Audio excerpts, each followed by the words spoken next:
Hello. Reposition to remain relevant is a phrase that I coined a couple years ago. Some people like to use the term pivot, but I always like to focus on relevancy, meaning to always remain ever present in the minds of your customers, in the minds of those who you serve. And the one thing that is very clear, whether you are remaining relevant, repositioning, or if you're pivoting, you want to remain top of mind with your clients. You want to remain visible. And that visibility comes through that continuous engagement and communication. Just like industries have been changing, our customers are changing. So I wonder, have you thought about that? Or are you only looking at what's happening in your industry or what's happening specifically in your business? Have you ever asked yourself, I wonder what's going on in my client's world or prospective client's world? What has shifted? What has changed today that may impact what they do, how they buy, how they may even perceive me or the industry that I serve? Well, I want you to think a little bit about that. I'm LaWanna Bradford. I am the Chief Operating Officer of the Bradford Group, Principal of the Bradford Group Consulting. And I want to talk to you about remaining relevant with your clients, because just as every industry is changing, our clients are changing as well. Before I get into this, I want you to write down a number. Write down 888-111. Again, that's 888-111. We're going to get back to that number a little bit later. Now, when we think about our customers, many of us are familiar with the demographics, right? How that avatar of our customers, their gender, their ethnic background, just again, their age, where they live. We typically capture that data. But do you think about the psychographics of your clients? The psychographics meaning their behavior, their interest, how they make buying decisions. Have you taken the time to explore that? See, the one thing that is so important in business and to succeed in business is to begin working not just in it, but working on it by putting on your strategic lens and asking yourself those critical questions to help you to predict what the behavior of your clients may be. Because our clients' behaviors change all the time. But if we're not paying attention to them, then we tend to be reactionary in our marketing efforts, in our sales approach. One of the things that you do when you get into that psychographics, you're taking a deeper dive look into them. Now that avatar has some bones to it and some flesh, and they become very crystallized in your mind as to who they are, why they do what they do, why they've even chosen you to be that provider of the goods and services that they may have acquired from you. One of the things I always challenge business owners, big business and small businesses, is to ask the simple questions of who, what, when, where, why, and how. Ask those questions on an ongoing basis. So think about it. I'll give you the example. So you want to ask, what has changed for them? Why has that change happened? When did it happen? Where did it happen? What was the impact of that change? And how will that change impact buying decisions? So remember I told you I'm a serial entrepreneur. I didn't tell you that part. But I have two companies, the Bradford Group and the Bradford Group Consulting. The Bradford Group, we are a commercial and investment mortgage company. And I want to use that as an example of the who, what, when, where, why, and how. And I'm going to use today's situation that we're all dealing with to bring that example to life. So when you're thinking about the who are, let me start with what has happened. What has happened is we are in an economic crisis. Why did it happen? Due to the pandemic. When did it happen? As far as our awareness of it, it started in March 2020. How it happened? Well, I'm sorry. I'm sorry. Who, what, when, where, how is the impact that it's making with the buying decisions. And that buying decision is the buyer has restricted and or limited access to different types of loans. The who are my clients, very specific investors of real estate and or business owners of real estate. So when you understand and you're able to answer all those questions, now you have a broader understanding of, again, your client, their buying decisions, their interests, but then how the world around them, kind of doing an environmental scan, is impacting them, and how that impact may affect how they interact or exchange, do commerce with you. When you have those answers, now you understand their pain points, and you're able to craft solutions that are right for them. So that helps you to, number one, key to success is understanding the trends. But I can't understand the trends if I don't know who the trends are impacting, and then how the environment has affected them, which then will help me to determine, again, the trends of my clients. Very important. Now, one of the things we know that many businesses fail. Most businesses fail in the first 3 years, and for many, many reasons.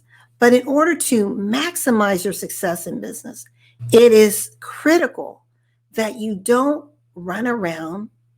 Well, actually, you wouldn't be running. You would be standing in place with your head in the sand, which I like to call the Ostrich Syndrome.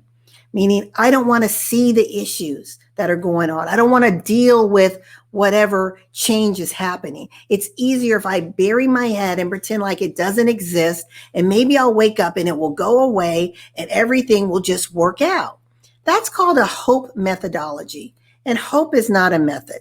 That is not how you're going to generate success in business. It requires deliberate, intentional design, strategic lens, and insight. The other side of the coin, which isn't a good side to have, is what I like to call those who have the CLS syndrome, Chicken Little syndrome. They are in constant panic mode. Everything is going wrong. They don't know what to do. They're just running amok in this frenetic state, not getting anywhere. But they're kicking up a lot of dust. There's a lot of energy being exerted.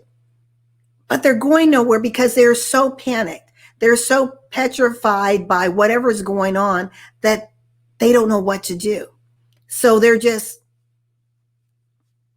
flailing around. Again, it's a part of hope methodology that somehow all of this activity is going to change things. But it's really not. You're just spinning in this quagmire, but yet going nowhere. So again, it's real important to think about broadening your perspective, understanding who is your client, asking those who, what, when, where, why, and how questions. And then I want to give you an example of someone you want to be very, very clear of who is your client. This example that I want to share with you is I was talking to one of my solopreneurs who's a client of mine, and she told me when I asked her that question, I said, who is your client? She's in the travel industry. She said, everyone is my client. I said, oh, why do you say that? She's like, well, LaWanna, because everyone is either wanting to travel or is traveling or has just finished traveling. So it's everyone. And I said, well, no, that's not true. Everyone does not want to travel. And I said, so I'm going to ask you it again. I'm going to ask you in a different way. What type of travel do you currently sell? And she said, oh, well, that's really easy. I sell wedding packages, destination weddings. family reunion, big family vacations. I said, oh, I said, that's your target. She said, yes. I said, okay, now that we've identified the type of packages you sell, who is your client?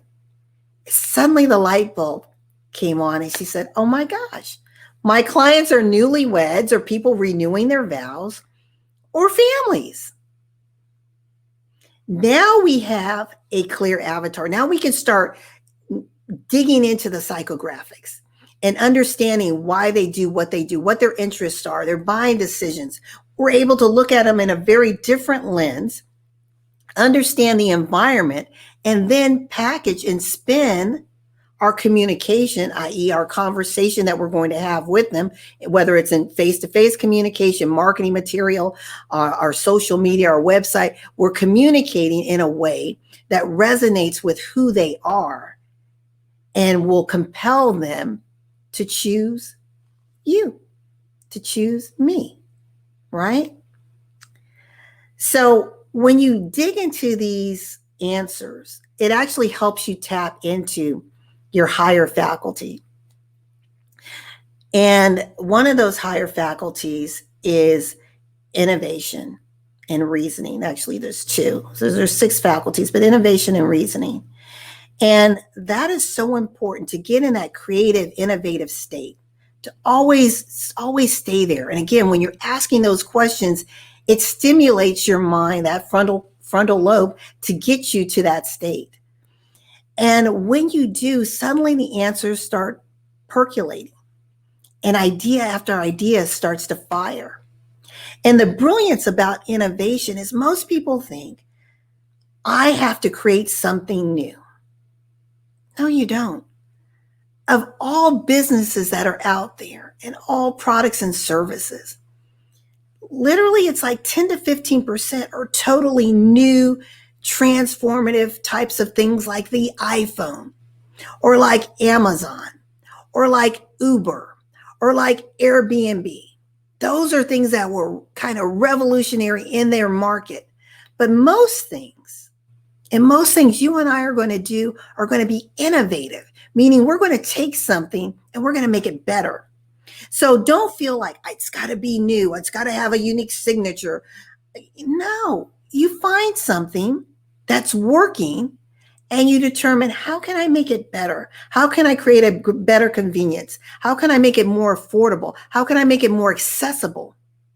How can I create more value for the consumer? But again, those questions can't be answered if you don't go back to the basics of knowing who is your client and why they do what they do. Why do they navigate the way they navigate? And again, what is the environment in which they operate? One of the things that we tend to concern ourselves with when we're talking about innovation and exploration is, but LaWanna, if that person is doing it, they're my competition. And we get so fearful of the competition. I say, dump the fear of the competition and embrace it. See, competition is your friend. Competition is where is going to be that spark that ignites that innovation for you.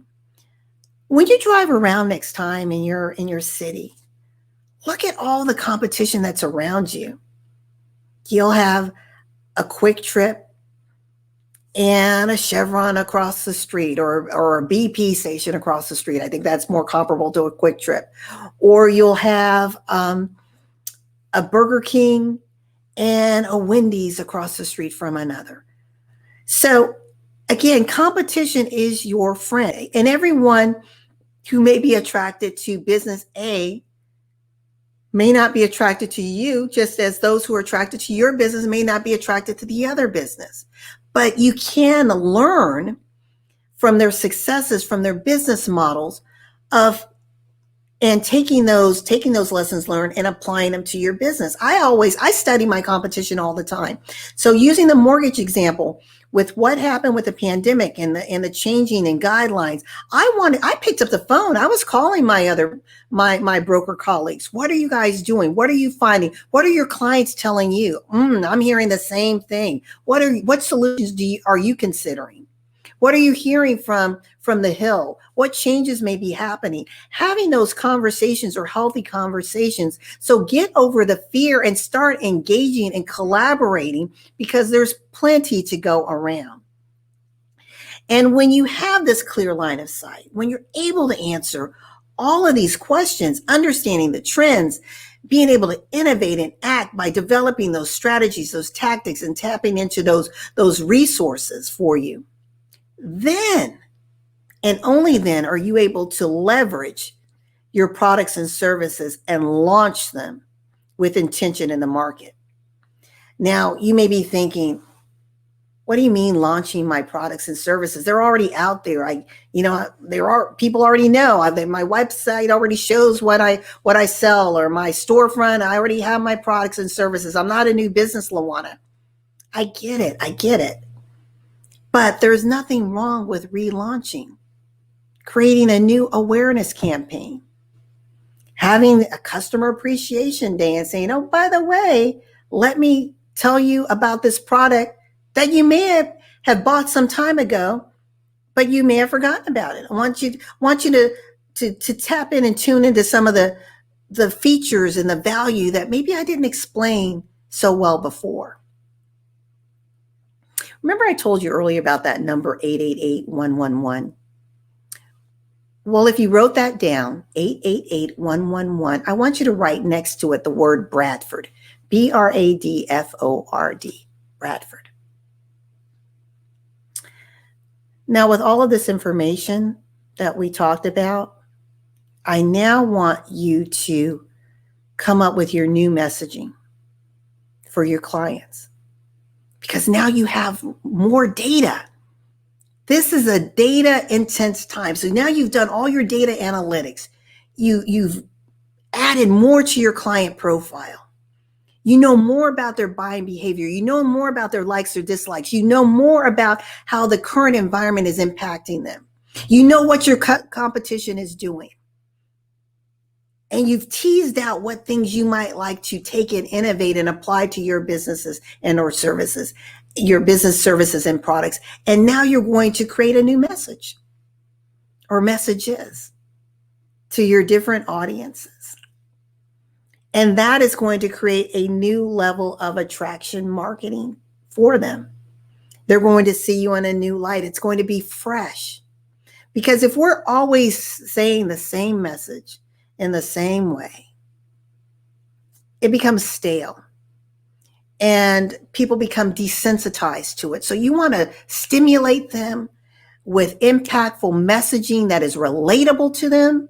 Remember, I said you want to reposition yourself to remain relevant. So that relevancy is saying, oh, I know, even though you're changing and your buying decisions may change, I'm changing right there with you.